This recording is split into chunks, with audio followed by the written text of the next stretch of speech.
सभी भाइयों को जय श्री राम। आप सभी के समक्ष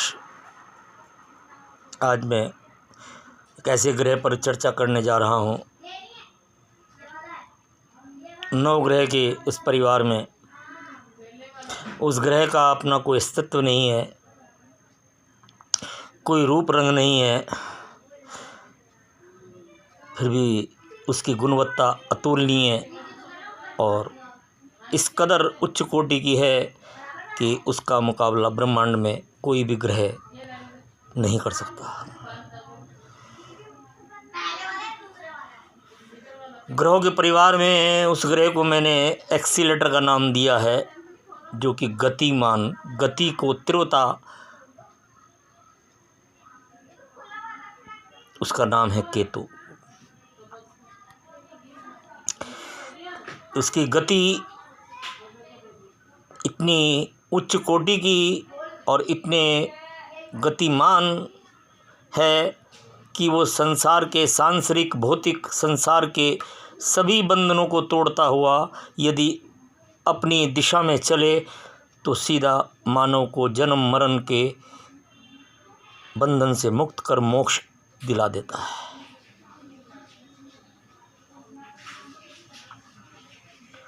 परंतु ये जिस ग्रह के साथ जन्म कुंडली में बैठता है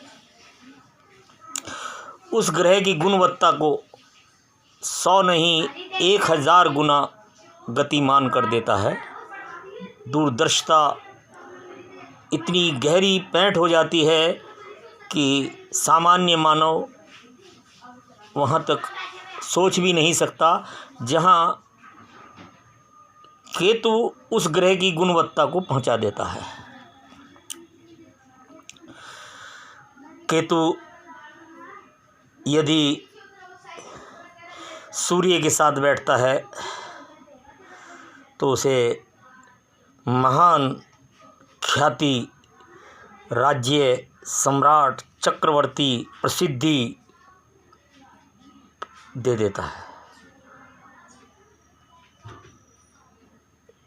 यदि केतु शुक्र के साथ बैठ जाता है तो शुक्र में समस्त भौतिक संसार के सुख, वैभव, अन्य वो समस्त सामग्रियां हैं विलासता की, सुख की, आनंद की, जीवन जीने की शैली की, जो ब्रह्मांड में राजा महाराजाओं अमीर लोगों के पास होती हैं।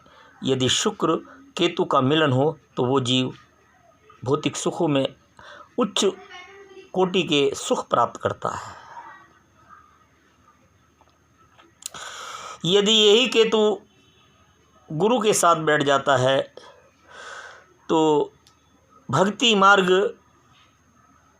इतना प्रशस्त हो जाता है मानव का, इतनी गहराइयों में चला जाता है वो भक्ति मार्ग के अंदर, मानव के रोम रोम के अंदर भक्ति की ज्वाला धधकती है। उसकी दूरदर्शिता, वाणी में सत्यता और भक्ति का अपार भंडार उस मानव में आ जाता है जब गुरु के साथ केतु का मिलन होता है। यही केतु जब बुध ग्रह के साथ बैठता है तो मानव की बुद्धि को कहाँ ले जाता है ये आप सोच भी नहीं सकते।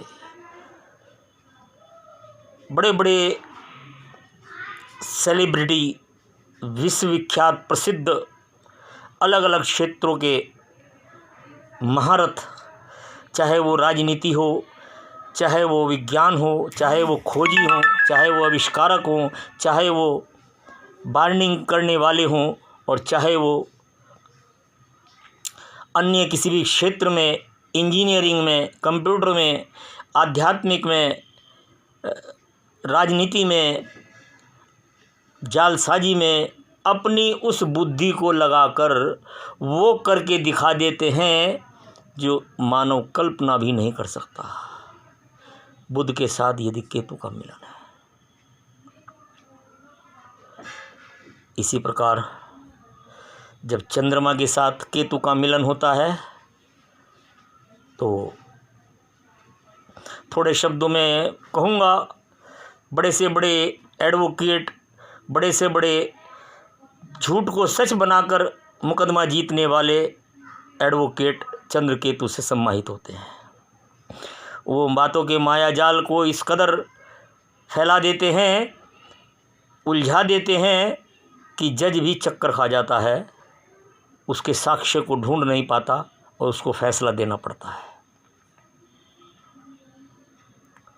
तो ये रही केतु की महिमा।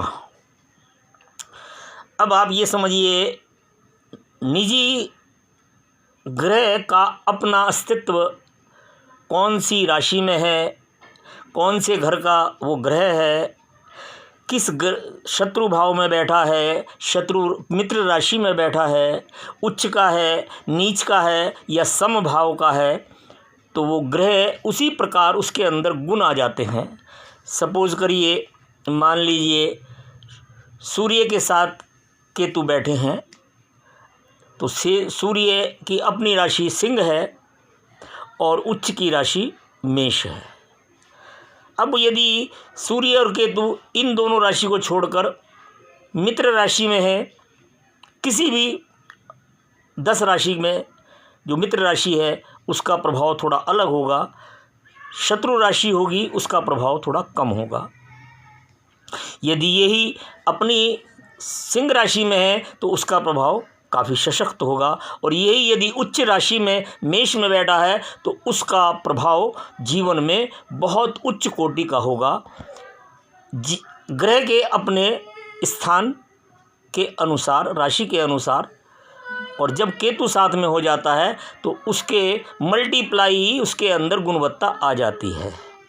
इसके उदाहरण मैं आपको अलग अलग जन्म कुंडलियों के माध्यम से अलग अलग रूप में दूंगा, जिसको आप मान्यता देंगे कि यदि उच्च के सूर्य के साथ केतु है तो क्या फल मिलता है, उच्च के शुक्र के साथ केतु है तो वो कौन सी सेलिब्रिटी है,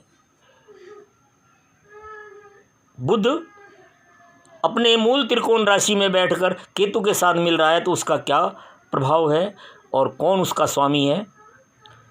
और यही ग्रह यदि वक्री अवस्था में है अपने घर में बैठकर अथवा नीच राशि में बैठकर, तो उसका प्रभाव असीम अतुलनीय होता है, जिसकी कोई सानी नहीं है, जिसको कोई बराबरी कर नहीं सकता।